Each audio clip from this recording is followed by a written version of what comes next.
तो टॉपिक बघायचा.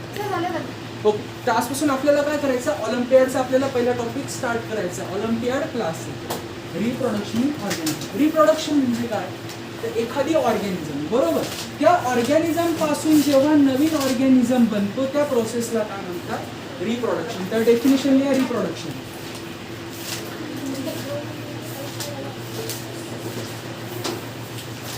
Formation of new organism from pre-existing organism is called as reproduction. तर reproduction म्हणजे काय, एखादी ऑर्गॅनिझम आहे त्याच्यापासून आपण जेव्हा नवीन ऑर्गॅनिझम बनवतो त्या प्रोसेसला काय म्हणतात, रिप्रोडक्शन. डेफिनेशन लिहिल्यावर मला सांगा. चेतन, लिहायचं पटपट.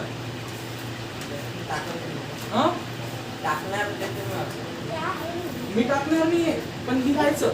लिहिल्यानंतर प्रॅक्टिस होते. ट्रॅक करायची ना ऑलिम्पियाड. चालेल, लिहिता रफ मध्ये काय प्रॉब्लेम नाही. Return done. Okay, next point is modes of reproduction.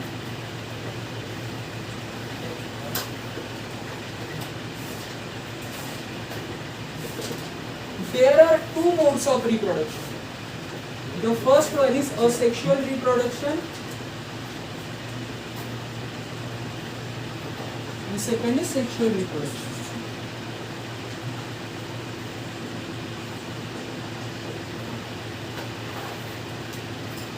त्याच्यामध्ये टॉपिक बघ, असेक्शुअल रिप्रोडक्शन मध्ये काय काय दिलेलं आहे तुला, बडिंग दिलंय का? हो सर. पहिला काय दिलंय मला सांग. काय काय दिलं सेक्शन मध्ये सांग. बडिंग असेल, अजून काय सर? बडिंग आहे, binary fusion, fragmentation, regeneration. Budding, binary fission, fragmentation, regeneration. Okay. आणि मल्टिपल फ्युजन. व्हेजिटेटिव्ह प्रोपॅगेशन आहे? नाही सर. पार्थिनोजेनेसिस आहे? आपण ते पण ठीक आहे, शॉर्ट लक्ष द्यायचं. ठीक आहे. मोड्स ऑफ रिप्रोडक्शन म्हणजे आता रिप्रोडक्शन किती प्रकारे होतं, दोन प्रकारे. एक झालं असेक्शुअल रिप्रोडक्शन आणि दुसरं झालं सेक्शुअल. दोघांमध्ये डिफरन्स काय आहे, तर असेक्शुअल रिप्रोडक्शन म्हणजे when only one parent is involved in producing new organism. While sexual reproduction मध्ये two parents are involved in producing new organism. म्हणजे इकडे लक्ष द्या. आता हा एक ऑर्गॅनिझम आहे, बरोबर. हा ऑर्गॅनिझम, एकाच ऑर्गॅनिझम पासून जेव्हा नवीन दोन ऑर्गॅनिझम बनतात, म्हणजे पॅरेंट किती आहे, एकाच पॅरेंट किती ऑर्गॅनिझम बनवतो, दोन नवीन बनवतो. तर या मोडला आपण काय म्हणतो, असेक्शुअल. आणि जेव्हा दोन डिफरंट पॅरेंट एकत्र येऊन एक इंडिव्हिज्युअल बनवतात तर त्याला काय म्हणतात, सेक्शुअल रिप्रोडक्शन. वरचं रफ करू इकडचं, नोट डाऊन करा फटक्यात आणि मग मला सांगा. रफ मध्ये लिही बेटा, डबल प्रॅक्टिस.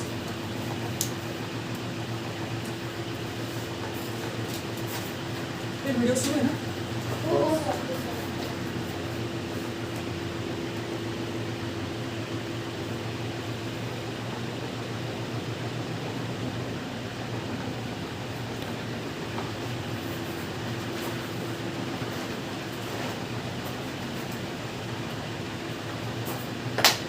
आता आपण मला सांगा, जेव्हा आपण डीएनए टॉपिक शिकलो त्यावेळेस मी तुम्हाला एक गोष्ट सांगितली होती की पुढची येणारी नेक्स्ट जनरेशन मागच्या जनरेशन पेक्षा कशी असते, वेगळी असते. म्हणजे आता मी माझ्या पॅरेंटपेक्षा वेगळा आहे, माझ्या पॅरेंटचे एक्झॅक्ट आयडेंटिकल आहे का मी, नाही. त्याचं रिझन का होतं, कारण पॅरेंट्स किती इन्व्हॉल्व होते, दोन पॅरेंट. तर दोन पॅरेंट्सचे व्हेरिएशन्स मिळून एक नवीन ऑफस्प्रिंग बनलं. पण असेक्शुअल रिप्रोडक्शन मध्ये किती पॅरेंट इन्व्हॉल्व आहे, एकच. म्हणजे पुढचा येणारे ऑफस्प्रिंग आहे ते कसं असेल, exactly identical to the parent. मग असेक्शुअल रिप्रोडक्शन मध्ये एक पॉइंट लिहायचा आपल्याला, ऑफस्प्रिंग म्हणजे रे is exactly identical to the parent. Offspring म्हणजे नवीन जन्माला येणारी गोष्ट, त्याला काय म्हणतात ऑफस्प्रिंग. तर पॅरेंटच्या कसं असतं exact identical. While sexual reproduction मध्ये कसं असतं, it is offspring is different than the parent. Offspring parent पेक्षा कसं असतं डिफरंट असतं. म्हणजे असेक्शुअल रिप्रोडक्शन घेतलं, हे काय एक डस्टर, याचं काय झालं डिव्हिजन झालं. किती डस्टर फॉर्म झाले, दोन. दोघं एकमेकांचे कसे सारखे, पॅरेंटच्या कसे सारखे, एकाच पॅरेंट पासून बनले. जेनेटिक व्हेरिएशन आहे का नाही. वेल सेक्शुअल रिप्रोडक्शन मध्ये दोन डिफरंट पॅरेंट आहेत आणि त्यांच्यामुळे एक तिसरं वेगळं मूल जन्माला आलं. दोघांचे कॅरेक्टर कशात आले, याच्यात आले. म्हणजे जेनेटिकली पॅरेंट पेक्षा व्हेरिएशन आहे का नाही. So this is the difference between this two condition. इथपर्यंत समजलं, नो डाऊट. फास्ट होत आहे का, समझते नंदिनी,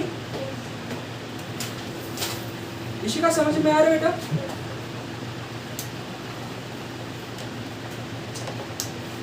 आता फिजिक्स बद्दल कोणालाच काही प्रॉब्लेम नाही ना, सर खूप छान शिकवता ना.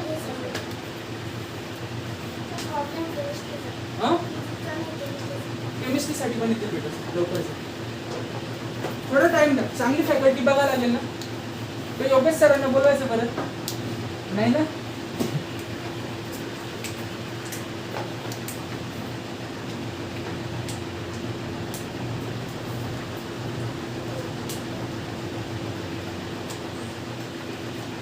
झालं बेटा नोट डाऊन करून सगळ्यांचं.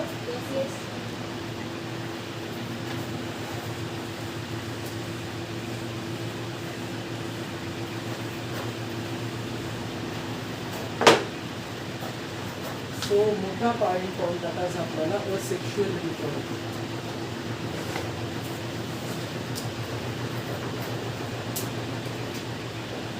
व्हॉट इज असेक्शुअल रिप्रोडक्शन सांगा.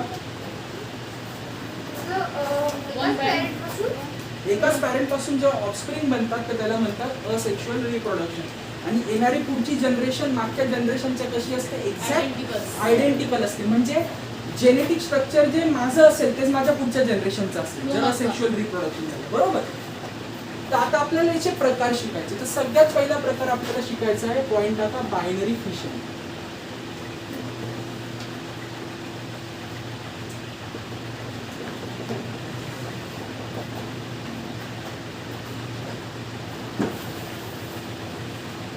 मला ह्या दोन टर्मचे अर्थ सांगा रे, कोणाला माहिती होती. सायटोकायनेसिस आणि कॅरिओकायनेसिस. सर सायटोकायनेसिस म्हणजे सायटोप्लाझमचं डिव्हिजन आणि कॅरिओकायनेसिस म्हणजे न्यूक्लियसचं डिव्हिजन.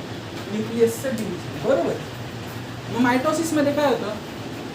सर मायटोसिस मध्ये सायटोकायनेसिस आणि कॅरिओकायनेसिस दोन्ही होते. तर सगळ्यात पहिले आपल्याला पॉइंट लिहायचं आहे की it takes place only in unicellular organism.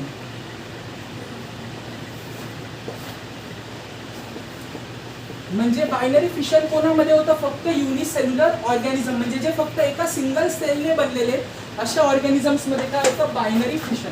Second point आपल्याला लिहायचा, it takes place only in prokaryotes. म्हणजे प्रोकॅरियोटिक सेल्स.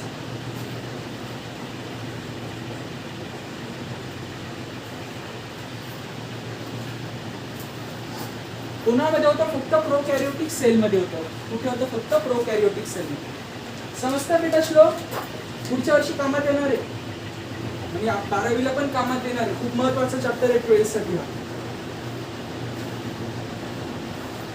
ठीक आहे. आता याच्यामध्ये लिहिलं गेलं होतं काय, बरोबर. ही एक सेल, कशी सेल आहे, युनिसेल्युलर. सगळ्यात पहिले पॉइंट आपण लिहू युनिसेल्युलर. आणि काय, प्रोकॅरियोट. सिंगल सेल आहे, प्रोकॅरियोट आहे. न्यूक्लियस असेल का, नाही. मग क्रोमोसोम कुठे असतील याचे, chromatin fibres are freely suspended in the cytoplasm, बरोबर. तर काय होतं की दोन नवीन सेल फॉर्म होतात एका सेल पासून. दोन नवीन सेल फॉर्म होतात एका सेलपासून. तर ह्या प्रोसेसला म्हणतात बायनरी फिशन. म्हणजे काय, when one cell divides in two equal cells. किती, दोन इक्वल सेल मध्ये जेव्हा डिव्हिजन होतं तेव्हा आपण त्याला काय म्हणतो, बायनरी. समजलं बायनरी फिशन म्हणजे काय? हो सर, बायनरी म्हणजे दोन होतं ना. दोन. जेव्हा एक सेल दोन सेल मध्ये डिव्हाइड होऊन दोन नवीन सेल बनवते त्याला काय म्हणतात, बायनरी फिशन. एकदम सिंपल भाषेत सांगायचं म्हटलं तर binary fission is exactly nothing but mitosis. काय एका प्रकारचं ते मायटोसिस. समजलं. मग काय होतं, नेक्स्ट पॉइंट आपल्याला लिहायचं इथं, one cell divides to form two new exactly cell म्हणण्यापेक्षा आपण ऑर्गॅनिझम म्हणू, कारण तो living in one organism divides to form two new exactly similar organisms. This process is called as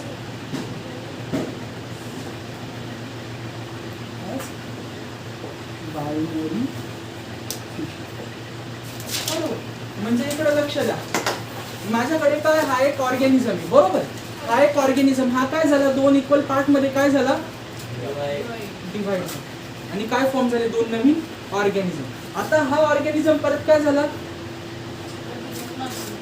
परत किती झाले, दोन, परत दोन, परत जेनेटिक इन्फॉर्मेशन कमी नाही होऊ राहिली. कमी नाही होत.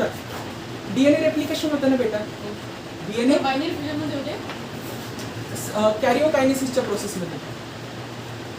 सांगतो रेट. हे बघा काय होतं, म्हणजे बेसिकली दोन नवीन ऑर्गॅनिझम अशी त्यांची पॉप्युलेशन वाढत. म्हणजे काय होतं, एक ऑर्गॅनिझम दोन याच्यात डिव्हाइड होतं. तर सगळ्यात पहिले काय होतं, तर प्रोसेसमध्ये काय होतं, बायनरी फिशन लिहा इकडं, फिशन. सगळ्यात पहिले काय होतं, फर्स्ट स्टेप होते कॅरिओकायनेसिस आणि सेकंड स्टेप होते सायटोकायनेसिस.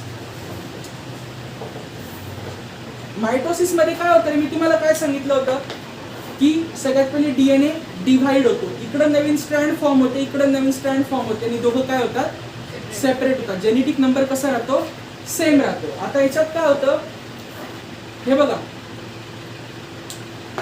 डीएनए ची एक स्ट्रँड, डीएनए ची दुसरी स्ट्रँड एकमेकांना काय आहेत, त्या जोडलेल्या आहेत. आता काय झालं, सेपरेट झालं. सेपरेट झाल्यानंतर इकडे एक नवीन फॉर्म झाली, बरोबर.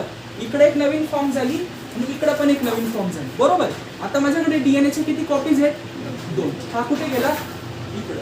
हा कुठे गेला, इकडे. काय झालं, जेनेटिक मटेरियलचं डिव्हिजन झालं. नंतर सायटोप्लाझम काय झालं, डिवाइड झाला आणि काय झालं, दोन नवीन ऑर्गॅनिझम फॉर्म झाले. काय झालं सगळ्यात पहिले देवेंद्र सांग. तर ते सेलच्या हाफ जे जेनेटिक मटेरियल होतं ते एका साईडला गेलं, वन एंडला, आणि दुसरं अदर एंड. सगळ्यात पहिले कॅरिओकायनेसिस झालं. कॅरिओकायनेसिस म्हणजे काय, जेनेटिक मटेरियलचं डिव्हिजन. हा जर डीएनए, बरोबर, हा डीएनए काय झाला, डिव्हाइड झाला. ह्या दोन स्ट्रँड सेपरेट झाल्या, इकडे नवीन स्ट्रँड फॉर्म झाली, इकडे नवीन स्ट्रँड फॉर्म झाली. याला म्हणतात डीएनए सिंथेसिस. एका प्रकारे काय म्हणतात, म्हणजे नवीन डीएनए फॉर्म झाले. एक नवा राहतो आणि एक जुना, एक जुना त्याच्यावर एक नवा, एक जुना एक त्याच्यावर नवा. आता किती डीएनएच्या कॉपीज झाल्या, दोन. एक कॉपी स्पिंडल फायबरने कुठे ओढली, इकडच्या बाजूला. एक कॉपी दुसऱ्या स्पिंडल फायबरने कुठे ओढली, इकडच्या बाजूला. मध्ये काय झालं, सायटोप्लाझमचं डिव्हिजन आणि दोन नवीन ऑर्गॅनिझम काय झाले. So in this way binary fission takes place. तर म्हणजे काय होतं, डायग्राम काढू आपण. नोट डाऊन झालं.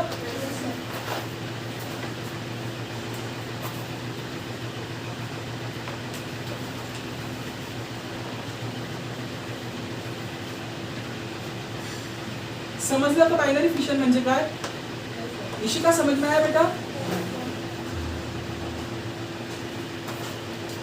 कुछ डाउट है तो तुरंत पूछना. थोड़ा ज्यादा डिटेल में मैं तुम लोगों का ले रहा हूँ क्योंकि हमें ऐसा कोई भी पॉइंट हो जो छूटना नहीं चाहिए. We want to according to the reference book.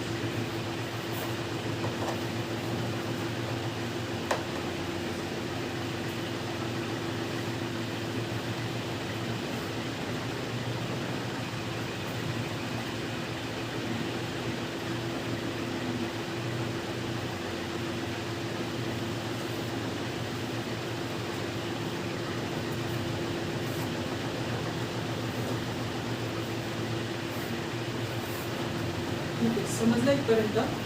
आता मला तुम्हाला डायग्राम काढून समजवायचं एक्झॅक्टली होतं काय.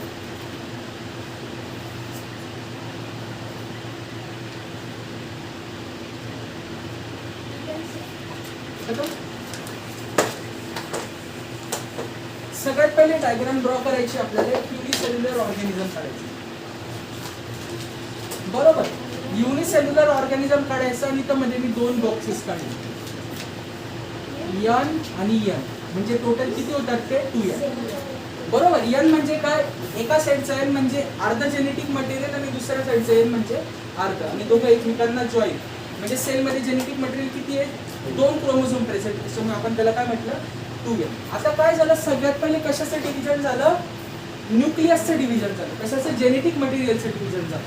जेनेटिक मटेरियलचं डिव्हिजन झाल्यानंतर काय झालं, आपण ज्याला झूम केलं तर DNA काय झालं, असा वाइंड झाला, असा वाइंड झाला, ओपन झाला, बरोबर. इकडं नवीन स्ट्रँड फॉर्म झाली आणि इकडे पण काय झाली, नवीन स्ट्रँड फॉर्म झाली, आणि दोघं काय झाले मग डिटॅच झाले. जर याला डायग्रामॅटिक म्हटलं तर हा काय आहे, DNA, बरोबर. हा काय झाला, ओपन झाला,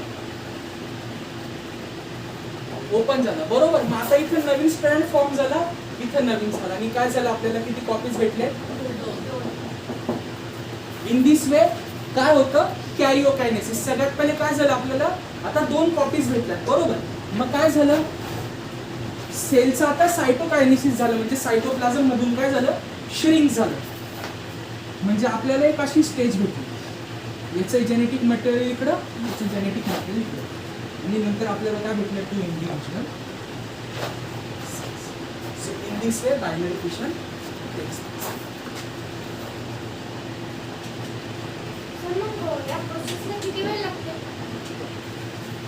ह्या प्रोसेसला depending on organism to organism, काहींना 10 सेकंद, काहींना 1 मिनिट, काहींना 2 मिनिट. ठीक आहे, एक्झाम्पल सांगू आता. समजलं का बायनरी फिशन म्हणजे काय, एक्झाम्पल्स लिहायचे आपल्याला. एक एक्झाम्पल सगळ्यांना माहिती असेल, कोणतं सांगा.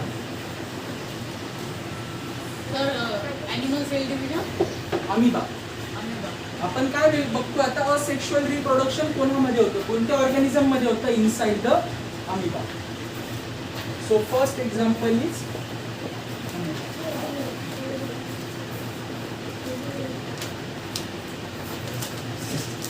irregular division. Second is transverse division.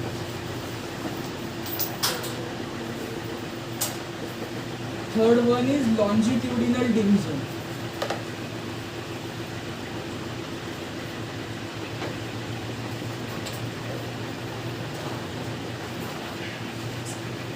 Note down करा.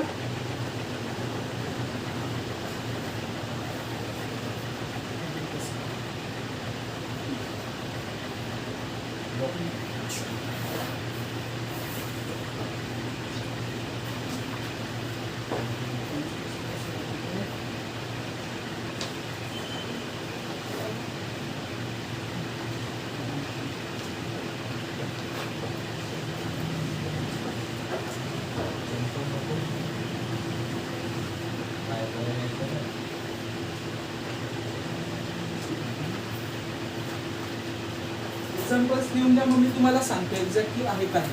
आपण त्याच्या समोर डायग्राम ड्रॉ करणार.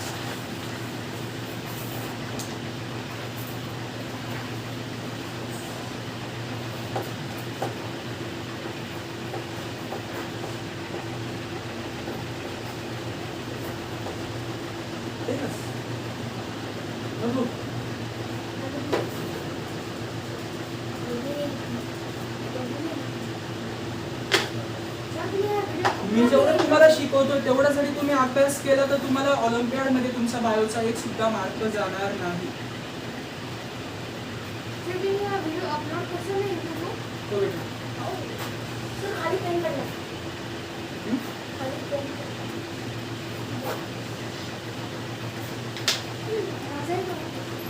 तुझा बेटा आता सगळ्यात पहिले मला सांगा, इरेग्युलर डिव्हिजन म्हणजे काय. अमिबाचा शेप माहिती तुम्हाला असा राहतो. अमिबाला प्रॉपर शेप नाही. अमिबा जसा हलतो तसाच त्याचा शेप काय करतो, बदलतो. म्हणजे याचं डिव्हिजन होतं तर पहिले केवढं होईल, हे झालं इरेग्युलर. म्हणजे इरेग्युलर डिव्हिजन होतं, कधी एक साईड छोटी असते कधी एक साईड मोठी असते. ट्रान्सवर्स म्हणजे काय, पॅरामिशियम असा असतो बघा चपलेसारखा, बरोबर. जेव्हा त्याचं ट्रान्सवर्स डिव्हिजन होतं, बरोबर, ह्या अँगलने तो कट होतो, त्यावेळेस आपल्याला काय भेटतात, दोन नवीन पॅरामिशियम. म्हणजे ट्रान्सवर्सली कट होऊन कोणाचं डिव्हिजन होतं, पॅरामिशियमचं. इरेग्युलर कोणाचं होतं, अमिबाचं. लॉन्जिट्युडिनल म्हणजे कसं होत असेल रे, सरळ लाईनीनं असं, बरोबर, सरळ एक्सिस मध्ये. कोणाचं होतं, युग्लिनाचं. आणि ऑब्लिक म्हणजे कसं, क्रॉस, तिरपं. कसं, तिरपं. तिरपं कोणाचं होतं, सिरॅटियमचं. म्हणजे कसं, असं. So these are the various types of binary fission. कोणकोणते बायनरी फिशनचे प्रकार, इरेग्युलर डिव्हिजन म्हणजे कशात होतं, अमिबामध्ये एकाची साईज छोटी एकाची साईज मोठी. ट्रान्सवर्स म्हणजे असं सेक्शन, लॉन्जिट्युडिनल म्हणजे उभा सेक्शन, आणि ऑब्लिक म्हणजे असं.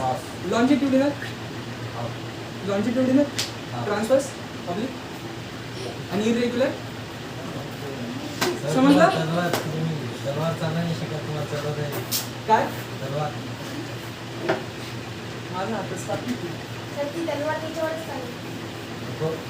आणू का ह्युमेरस, आणू ह्युमेरस. खडसे सरांची छडी आण. चल, इथपर्यंत समजलं. आपण एकदा रिव्हिजन करू बायनरी फिशनची.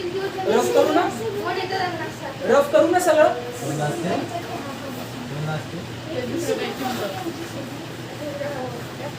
बायनरी फिशन म्हणजे काय समजलं ना रे, एक ऑर्गॅनिझम त्याला एकापासून दोन बनवायचे, तर तो काय झाला, डिवाइड झाला, दोन ऑर्गॅनिझम. हे दोन नवीन झालेले ऑर्गॅनिझम कसे होते, त्याच्यासारखे एक्झॅक्टली सिमिलर होते, म्हणून त्याला आपण काय म्हटलं, binary fission. Genetic number same राहतो due to DNA replication. DNA स्वतःच्या डबल कॉपीज बनवून घेते. एकामध्ये डीएनएची जुनी, एकात नवी, इकडे पण जुनी आणि नवी. काय झालं, कॅरिओकायनेसिस. एक स्ट्रँड नवीन असतो आणि एक स्ट्रँड जुना असतो. हो, शिकायचं आपल्याला, डीएनए रेप्लिकेशन पण शिकायचं, पण आता नाही शिकायचं, जेव्हा तुम्ही 10वीला जाल तेव्हा. खूप डिटेल मधली प्रोसेस आहे, लक्षात नाही ना तुम्हाला, आता समजणारच नाही. ठीक आहे, समजलं. एक ऑर्गॅनिझम दोन मध्ये डिवाइड होतो. जर इरेग्युलर डिव्हिजन होत असेल तर त्याला काय म्हणतात, कोणामध्ये होते इरेग्युलर डिव्हिजन, अमिबा. ट्रान्सवर्स कोणामध्ये होते, पॅरामेशियम. लॉन्जिट्युडिनल कोणात होते, युग्लिना, युग्लिना. आणि ऑब्लिक कशात होते, सेरेटियम. ठीक आहे, काय डाऊट बायनरी फिशन मध्ये, इथपर्यंत समजलं. आजचं लेक्चर वाइंड अप करायचं. चलो बाय बाय.